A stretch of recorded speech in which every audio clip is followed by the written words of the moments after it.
प्रतीक्षाच cooking पॉईंटमध्ये तुम्हा सर्वांचं स्वागत आहे. नमस्कार मंडळी. पावसाळा सुरू झाला की निसर्गाची पहिली भेट म्हणजे ताजी रानभाजी. आज आपण बनवणार आहोत पावसाळ्यात सर्वात आधी मिळणारी चविष्ट आणि पौष्टिक अशी शेवळ्याची भाजी. अगदी सोप्या पद्धतीने ही भाजी कशी बनवायची ते शेवटपर्यंत नक्की पहा. पावसाळा आले की ज्याची सगळे आतुरतेने वाट पाहतात ती म्हणजे शेवळ्याची भाजी. तर अशा पद्धतीने मी शेवळं घेतली आहेत. ही आपल्याला साफ करून घ्यायची आहे. पावसाळा सुरू झाल्यानंतर बाजारात दिसणारी रानभाजी म्हणजे शेवळं. आता आपण ती स्वच्छ करायची आहेत. छान आपण साफ करून घेणार आहोत. त्याचं वरचं जे साल असते ते आपल्याला काढून घ्यायचं आहे. अशा प्रकारे मी शेवळं साफ करून घेतली आहेत. आता ही शेवळं आपण बारीक कापून घेणार आहोत. बऱ्याच वेळा शेवळं ही घशाला खाजवतात, तर असं होऊ नये म्हणून ती आपल्याला योग्य प्रकारे साफ करून घ्यायची आहेत. ही शेवळं आपण वालाच्या बिरड्यामध्ये बनवणार आहोत. त्याच्यासाठी मी वाल निवडून घेतलेले आहेत. चिंच भिजवून घ्यायची आहे आपल्याला. चिंचाचा कोळ लागणार आहे. गूळ घेतलेला आहे मी. तुम्हाला जेवढं गोड आंबट हवं असेल तेवढं तुम्ही गूळ कमी जास्त करू शकतात. थोडंसं भांड्यामध्ये तेल टाकून शेवळं छान आपल्याला भाजून घ्यायचे आहेत, जेणेकरून ती घशाला खाजवणार नाही.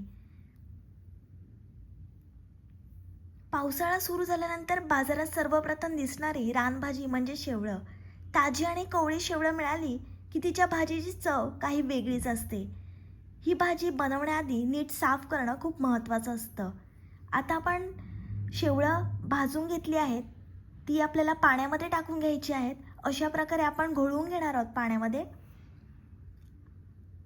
आता आपण शेवळं बनवायला सुरुवात केलेली आहे.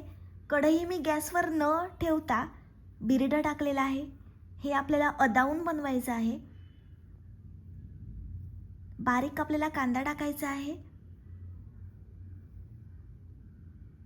भाजलेली शेवळं टाकलीत आपण. सर्व मसाले टाकून घेणार आहोत. ही भाजी आपल्याला कुकरमध्ये बनवायची आहे. हळद टाकायची आहे. 1 चमचा हळद.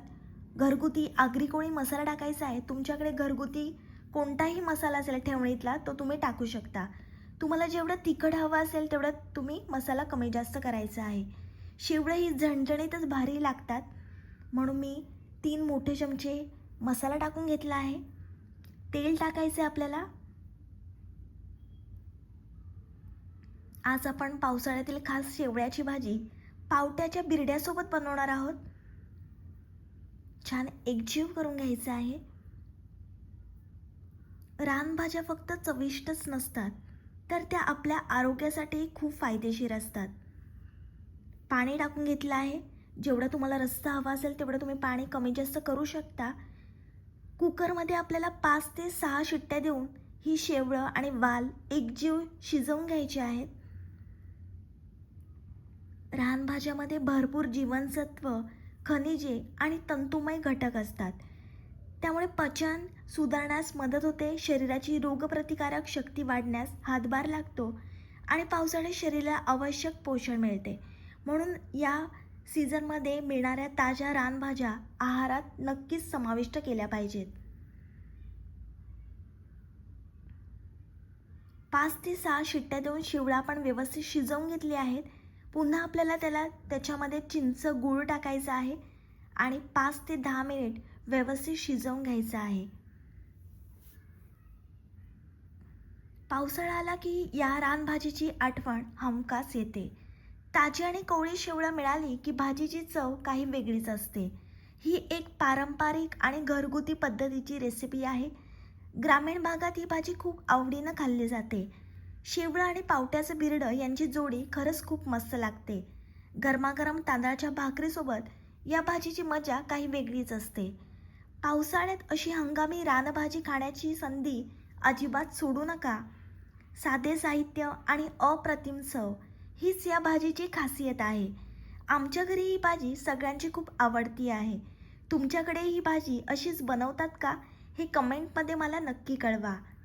तुम्ही ही भाजी अजून खाल्ली नसेल तर एकदा नक्की करून बघा. तर मंडळी, आजची शेवळं आणि पावट्याच्या बिरड्याची पारंपरिक रेसिपी तुम्हाला आवडली असेल तर एक व्हिडिओला लाईक नक्की करा. तुमचं मत कमेंटमध्ये करून नक्की सांगा. आणि अशा झटपट, चविष्ट आणि पारंपरिक रेसिपी पाहण्यासाठी आपल्या चॅनलला सबस्क्राईब करायला विसरू नका. पुन्हा भेटूया एका नवीन रेसिपीसोबत. तोपर्यंत मस्त खा आणि स्वस्थ राहा.